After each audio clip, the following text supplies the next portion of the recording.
మంచు విష్ణు కన్నప్ప చిత్రం June 27న release కాబోతోంది. ఈ క్రమంలో విష్ణు ప్రమోషన్స్ పనిలో బిజీగా ఉన్నాడు. కన్నప్ప మూవీని వీలైనంత ఎక్కువగా ప్రమోట్ చేయాలని విష్ణు కష్టపడుతున్నాడు. విష్ణు ఇలా ప్రమోషన్స్లో బిజీగా ఉంటే కన్నప్ప హార్డ్ డ్రైవ్ను తీసుకుని ఇద్దరు పరారీ అయ్యారని సమాచారం.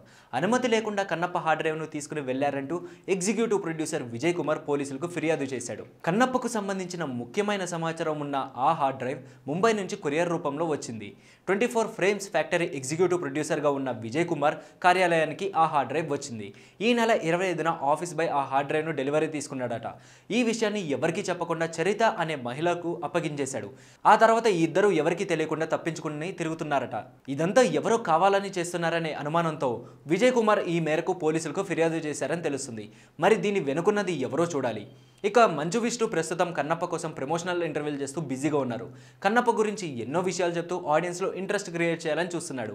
ఈ క్రమంలో కన్నప్ప నిడివి గురించి చెప్పి అందరినీ ఆశ్చర్యపరిచాడు. 3 గంటలకు పైగానే కన్నప్ప సినిమా వచ్చిందట. కన్నప్ప చిత్రంలో ప్రభాస్ దాదాపు 30 నిమిషాలు కనిపిస్తాడట.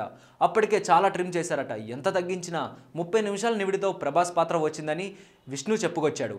ప్రభాస్ మోహన్ బాబు, ప్రభాస్ విష్ణు మధ్య వచ్చే సీన్లు బాగుంటాయని, సినిమాకు అవే హైలైట్ అవుతాయని అంటున్నాడు.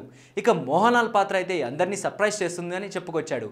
విఎఫ్ఎక్స్ పనుల వల్ల ఈ చిత్రం ఇంత ఆలస్యం అయిందని, తాను ముందుగా లోకల్ టీంకు అప్పగించానని, వారికి అంత అనుభవం లేకపోయినా ఇచ్చానని, అదే తన కొంప ముంచిందని చెప్పుకొచ్చాడు. మంచువారి గొడవల వల్ల ఈ కన్నప్ప మరింత ట్రెండే అయిన సంగతి తెలిసిందే. విష్ణు కంటే మనోజ్ ఎక్కువగా ఈ కన్నప్పను ప్రమోట్ చేశాడని చెప్పుకోవచ్చు. ఇక చివరకు కన్నప్ప భారీ విజయం సాధించాలని మనోజ్ కూడా కోరుకున్న సంగతి తెలిసిందే. మరి ఇంతకీ ఆ హార్డ్ డ్రైవ్ ఏమైంది? అసలు నిజంగానే అది తీసుకున్నారా, తీసుకుని వెళ్ళిపోయారా, లేదంటే ఇదంతా ప్రమోషనల్ స్టంటా అనేది తెలియాల్సి ఉంది.